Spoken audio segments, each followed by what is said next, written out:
Welcome back to another podcast session with Raise Your Vibes. Thank you for tuning in.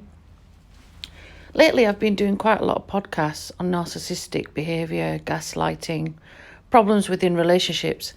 And that's because this seems to be quite a current theme at the moment with people and their phases in their lives. And, more and more, you have individuals that have broken up with their partners, whether it's months ago, whether it's recently, whether it's years ago, and they're still essences, beings, patterns that keep coming back to trigger us. And it's interesting to try and look at why these individuals are still trying to cause us, the person that's been involved with them through their journey, the person that stepped back, the person that stepped away, the person that stepped forward, or the person that's just tried to simply rebuild their life. They are then again caught up in this masquerade of pain, this masquerade of trauma, and they're sort of put back into that situation again and reliving those experiences again. You think that pain is almost like a scar that's on your body. You've taken the plaster off, it hurts, it stings, but then you've slowly allowed that wound to heal. And unfortunately, when you hear of the comments and you hear of the gaslighting and the narcissistic sort of traits and qualities that individual is trying very hard to, attack you, because it's attacking, isn't it? You wonder why. Now, as human beings, we go into, I've mentioned this before, we go into flight mode, we go into resistance mode, we go into survival mode, and we also go into emotional wreck mode. One particular word, one particular phrase from that person who's been so traumatic in our life can really trigger us. It can give us anxiety. It can make us go back into that relationship, even though we physically left. Mentally, the scars are still there. Emotionally, the scars are still there. Nowadays, people don't realise, they think that, abuse is physical abuse, domestic abuse. It's not. It's a wide spectrum of abuse. You've got so many aspects: financial abuse, emotional abuse, there's trauma from so many different realms that come in. And when this individual is going out of their way to say things about you that are not true at all, it can trigger you. It can trigger you back. It can make you go backwards instead of going forwards. And what you've got to try to do is very, very, very, very difficult, by the way. It's not an easy thing to do. You have to try to detach. You have to try and take a step back. You have to try and look at things from a different angle, almost like you're looking at it from, the top of the room, the top of the building, and detach and think, what is this person gaining by saying this falsehood about me, this false information about me? Why is it also still hurting me if I'm supposedly over this relationship? I'm not invested in it anymore. If you look at those things, those questions, you'll realize there's a lot of power involved here. There's the id, the ego, there's the complex, there's the narcissism, there's the gaslighting, but there's also the good, the bad, the ugly, as I keep saying.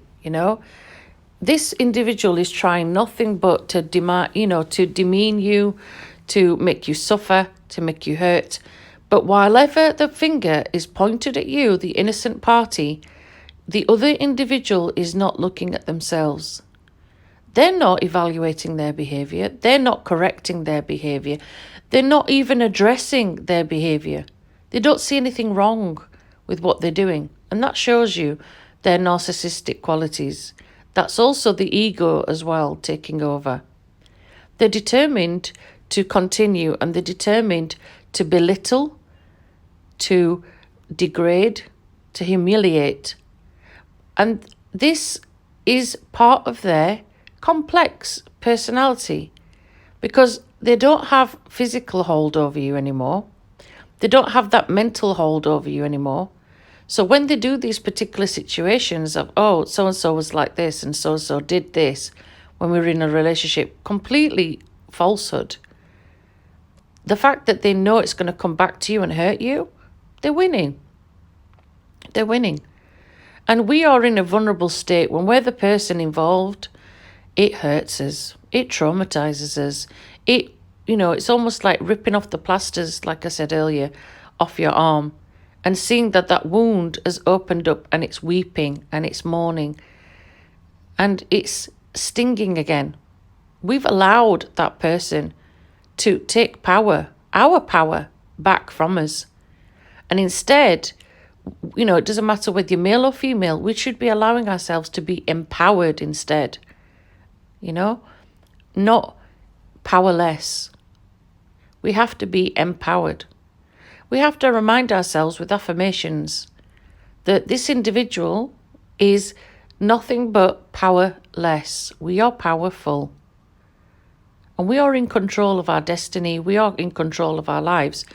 And the comments, as much as they are hurtful, and they will hurt, and they will sting, and they will destroy any part of us, whether it's just you releasing some tears and emotions to having a little breakdown, because mentally you feel like you're back there with that person again.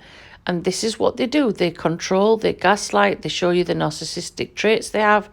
They want that power. They want that power and control over you because they know they can. What it reveals, though, is that still part of us are broken. And that's okay. That's okay. It might take us several years, several months, but the main thing is we're trying to put our lives back together. We're trying to heal. We're trying to overcome. The other individual is not. And although we shouldn't really necessarily be focused on them, we can't help it. We can't help being, lurched forward because we have to. We can't keep one foot in the past and one foot in the present and one foot in the future. That liminal space does not exist. We have to create it ourselves. You will see things differently. Trust me, when you take a step back, if you're able to take a step back from your trauma, from your memory, from the incident, and you look at this individual in a completely different aspect and you try to work out their dynamics. There's been no sincere apology since your relationship ended. There's been no sincere meeting in the middle and trying to overcome things. Instead, this person is displaying their bitterness, their resentment, their anger, that they could not continue to control you anymore. It's not about your breakup, it's about them and their power dynamics. And like I said to you, it's about the id and the ego, mainly the ego. And we have to sit back and we have to look at this person more or less with a new pair of glasses on.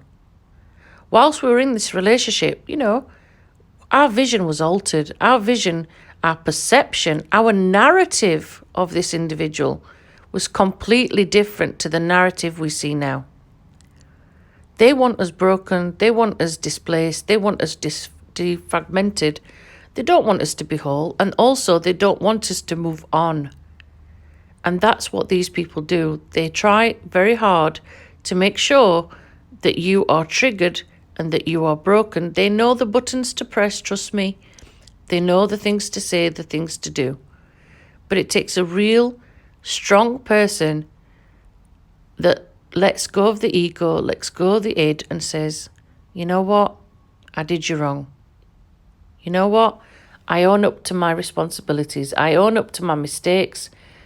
What I did was awful. I would like to make a humble apology. These are the reasons why I did it. It was because of A, B, C, D, E.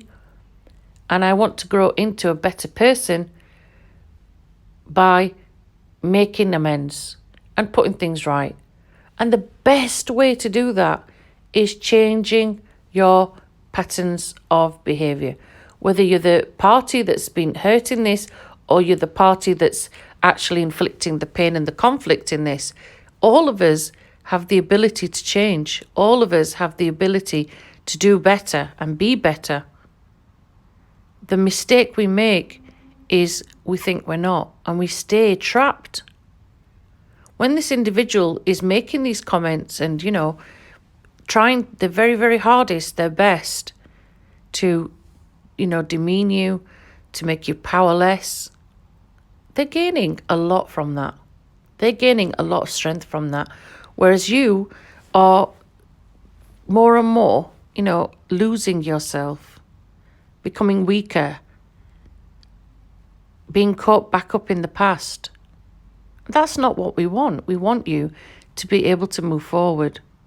And there will get a stage, there will be a day where you are feeling more stronger in yourself, more empowered. That, hell no, this person cannot control me anymore. This person cannot tell me what to do or what to say or what to think. This person cannot tell me my narrative of my truth. Because whatever they're telling their tales and their fibs, almost like you're back at primary school or junior school, they haven't matured, they haven't grown. You have. You've evolved. You've moved forward. You've stepped into your light. You stopped being in the darkness. You're allowing yourself to be free. You're allowing yourself to be empowered. And that is the greatest word out of all of this. And, being empowered and allowing yourself to see that you're above this. Those negative words, phrases, people don't have any hold on me because I have my own accountability. They clearly do not have theirs. And the fact that they're not even willing to change, willing to accept, willing to move forward, that says a lot about that relationship. It wasn't the right relationship for you. We all deserve to have loving, caring partners that meet us in the middle, that will meet us face to face and accept responsibility and accept, these are issues that we need to address, both of us. And both of us need to move forward on equal steps, equal bearing for our relationship to blossom and to bloom. And the fact that we're not doing that says quite a lot about the other individual. Take back your power. Take back your empowerment. Take back the fact that this other individual is powerless. You are powerful. And keep reminding yourself with affirmations. Keep reminding yourself that you do not need this individual anymore. You need yourself. You need your little troop, your little army of friends and family that love you unconditionally. And trust me when I say you will really discover that. Because the people that you thought that would have your back, they let you down. And you don't need them anymore. If they're not there for you, if they're not there to support you, they're not your tribe. It's the people that will come out of the woodwork that you really didn't expect to see, coming and helping you, surprising you. They're the people that you want to remember. They're the people that you want to love, respect, adore. Not these other people that pretend to support you in your decision. Half of them are there just for the gossip, to be honest. And they also will be part of the gaslighting and feeding information back to the other person. But remember, you are in control of you. You are the one that has the power to move forward with your life and not let these events, these triggering events, because it is triggering trauma, drag you back to a place that you've moved forward from physically and you've moved forward from it spiritually. But in a lot of ways, you haven't moved forward mentally. And that's what it's teaching you as well. Don't let that person hold you back. Don't let them have the reins to hold you back. Keep moving forward with your life. Keep going forward. Keep helping yourself to grow. That's the best thing you can do. That's the best empowerment for you. God bless. Take care. Remember the affirmations. I am powerful. You are powerless. You have no control of me. Take care. Thanks for listening.